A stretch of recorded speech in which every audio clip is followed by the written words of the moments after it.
Thank you for staying with us. Welcome back. Now, the late Rhema Bible Church founder, Pastor Ray McCauley's memorial service has just wrapped up at his church in Randburg this evening. Now, for the latest on this, let's cross live now to my colleague, Thabo Mdluli, who's been there the whole day. Thabo, good evening to you.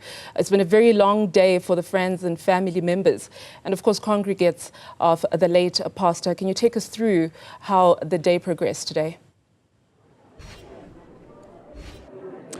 Indeed, Audrey, it has been a 2-hour service to its truest form, a service of comfort for the Rhema family, from the hymns that were sung to the messages that were delivered here, going back into a life of service to the people, a life of service to the church. But as many of the speakers were saying today, a man who's given his life to serving the people, but also to saving souls, in the words of his son, Pastor Josh, who was speaking earlier on, and everything that he did, wanting to end it all with him being a preacher, actually, is one of the messages that we got very clear, that he wanted to end his, or come to the end of his life while on that pulpit, or surrounded by his loved one. And certainly that's what would have been granted for him, that he passed on, surrounded with the love of family. But speaking earlier on was the chairperson of the Rhema family of churches, Pastor Bert Pretorius, who's joining me now to tell us a little bit more about how he has found this service to have been. Well, it was an incredible service, very moving. And, with his son Josh speaking. And here, we called it a comfort service, but it was really a celebration. It was a comfort service for the family specifically, but it was a service celebrating the life of Pastor Ray.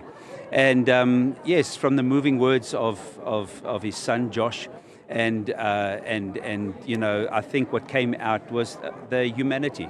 The humanity of Pastor Ray, I think, came out in the service. People know him as a spiritual giant and someone that, standing for justice and righteousness, being a voice to the voiceless. And yes, that's his legacy. That's who he was. But he was also a human being. And that made him very relatable. And I think, that's why he had such an influence on people's life, because he could identify with people, on a human level. And I think that the few times and little parts of humor we had tonight, and some of the stories that were told, showed you the human part of who Pastor Ray is. As a pastor yourself, not a stranger to showing that humanity. Your church, very big in community and in serving the people. But you are now wearing that hat, which I believe leaves you with an even bigger task as the Rhema family of churches. What is the mandate? Well, it's big shoes to fill. But that's why, like I said tonight, to the congregation, is that, although Pastor Ray has gone on to be the Lord, he still lives on, and his message, his life, has been poured out into our lives.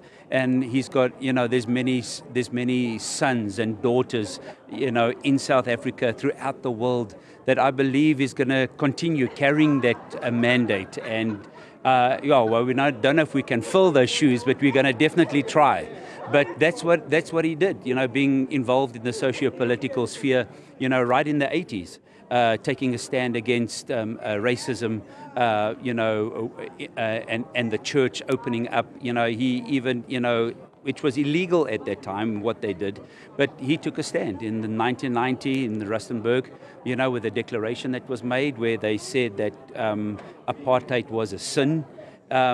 For him to make that bold statement, because we know that some walked out and they weren't prepared to make that statement, but he stayed there.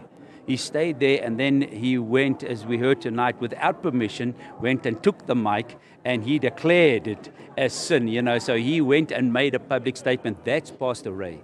That's who he is. So, from that time, taking a stand, and I've been in a few marches with him where we've marched. I think the last one we did was in Diepsloot, and standing against, standing for the marginalized, standing for the poor, standing for the hurting. Well, that's who Pastor Ray was, but I want to say is.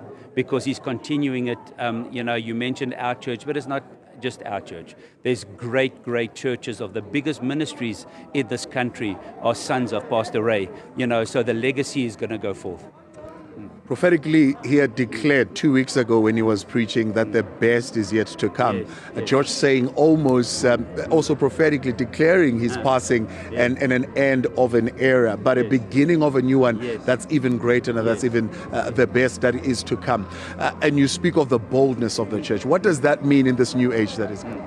Well, I think, in the age that we live, we need to stand against corruption. We need to stand against the violence against our women, the violence against our children.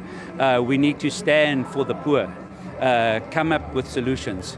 And of course, you can't do that without unity. And I believe it's a time where, as a nation, we need to put aside our differences and we need to stand together to make a difference. We need to understand that we have a job to do to build this nation, but we can't do it while we're squabbling. We've got to put those little squabbles aside, I believe, stand together, because we can transform this nation. Great task still ahead. Another service on Thursday, but the homegoing service on Saturday as well. What do you think really, as we look at international reaction to the passing of Pastor Ray McCauley, those 2 days represent? Well, it's huge. It's huge. As you know, that this has already made headlines in the world. It's newspapers all around the world. It's been headlines, and so I think it's going to be quite big in the next week. And obviously, this was a more closed service, believe it or not, for the family and the church. But next week is going to be, the pastors and the leaders, in the nation. A lot of pastors coming in from all over the world, and they'll be participating, here next week. So this place will be packed out. We'll probably have overflows and stuff like that as well.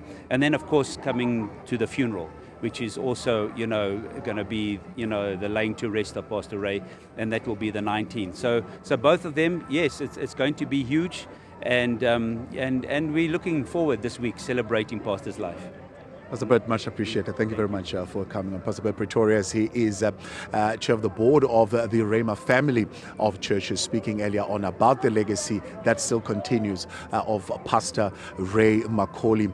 A room that was filled now has largely been left open with people leaving with hope, leaving with comfort, and leaving with a sense of looking forward to what is still ahead. And that's where we're going to leave it also tonight here at Rhema Bible Church.